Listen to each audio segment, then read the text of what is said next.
6 months மேலே உள்ள பேபிஸ்க்கு ராகி கஞ்சி எப்படி கொடுக்குறதுன்னு பார்க்கலாம். அதுக்கு ஃபஸ்ட்டு ஒரு கைப்பிடி அளவுக்கு ராகி எடுத்து அதை 5 ஹவர்ஸ் ஊற வச்சுக்கலாம். அப்புறம் இதை ஒரு 2-3 டைம்ஸ் கிட்ட நல்லா வாஷ் பண்ணி எடுத்துக்கலாம். அதில் உள்ள கசடு எல்லாம் வெளியே வந்துடும், அதுக்காக தான். இது குழந்தைங்களுக்கு ரொம்பவே நல்லது, இரும்பு சத்து எல்லாமே இதில் இருக்குது. அப்புறம் இதை ஒரு மிக்சர் ஜாரில் மாற்றிட்டு லைட்டாக தண்ணி ஊற்றி இதை நல்லா ஃபைன் பேஸ்ட்டாக அரைச்சிக்கலாம். அரைச்சி இதோட பாலை மட்டும் நம்ம ஃபில்டர் பண்ணி எடுக்கணும்.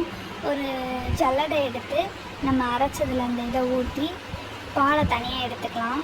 இதே ப்ராசஸை 2-3 டைம்ஸ் ரிப்பீட் பண்ணிக்கலாம்.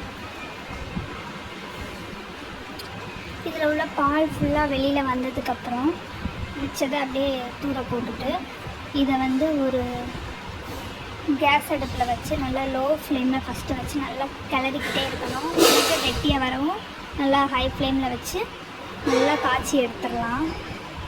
இதில் உப்பு சர்க்கரை எதுவுமே சேர்க்கக்கூடாது குழந்தைங்களுக்கு அப்படின்றதுனால.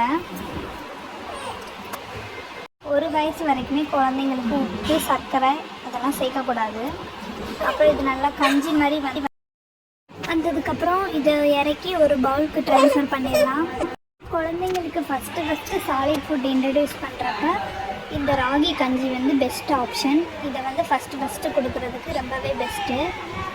அப்புறம் நம்ம வீடியோ பிடிச்சிங்கன்னா லைக் பண்ணுங்கள், கமெண்ட் பண்ணுங்கள், ஷேர் பண்ணுங்கள், மறக்காமல் சப்ஸ்கிரைப் பண்ணிடுங்க. தேங்க்யூ.